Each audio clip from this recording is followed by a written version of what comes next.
Republicans, the president's party, control the White House and both houses of Congress. Still, the president is trying to blame Democrats for inaction on illegal immigration, a hot-button election issue.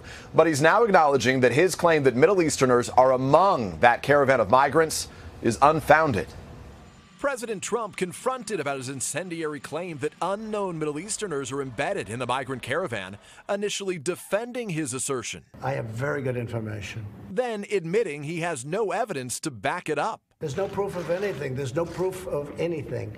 But they could very well be. That a dramatic reversal, undercutting the president's attempts to promote his unsubstantiated claim Monday. You're going to find MS-13, you're going to find Middle Eastern, you're going to find everything. Critics arguing it's all an effort to stoke fears and motivate his base ahead of the midterm elections. Among those vouching for the president, Press Secretary Sarah Sanders, insisting there was evidence. Absolutely, we have, and we know that this is a continuing problem. And Vice President Mike Pence going as far as to say this. It's inconceivable that there are not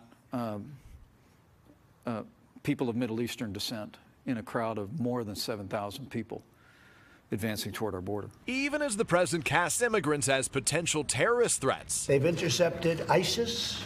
A former senior intelligence official briefed on the caravan tells NBC News there is no evidence that any Middle Eastern terrorists are among the migrants. President Trump also calling on Pence to back up the claim that Democrats are behind the caravan. Organized by leftist organizations and financed by Venezuela. As we've said. And the Democrats, maybe? And the Democrats? Well, let me give you this pen. Let me give you the pen back. A Democratic senator standing behind the president laughing it off. In fact, there's no evidence the caravan is being led by anyone other than Hondurans. NBC's Gabe Gutierrez is with the migrants in southern Mexico, 1,000 miles from the border. While this has become a rallying cry from the White House, the migrants here are unfazed. The ones we spoke with say they have absolutely no idea about the upcoming midterms in the U.S., much less the difference between Democrats and Republicans. Meanwhile, the president's also drawing scrutiny for his embrace of a label his critics have used to attack his nativist policies. You know what I am? I'm a nationalist, okay? I'm a nationalist. Deflecting questions whether he's concerned that the title is coded language for the racist ideology known as white nationalism. I never heard that theory about being a nationalist. I've heard them all. But I'm somebody that loves our country.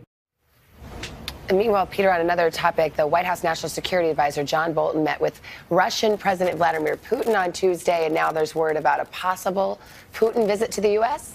Yeah, no, Savannah, you're right. There are new reports overnight that Russia and the U.S. have now discussed the possibility of Vladimir Putin coming here, visiting Washington.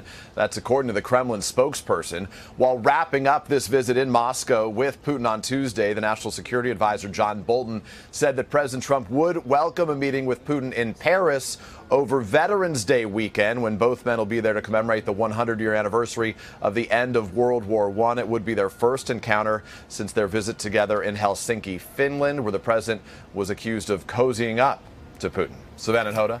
All right, Peter, thank you.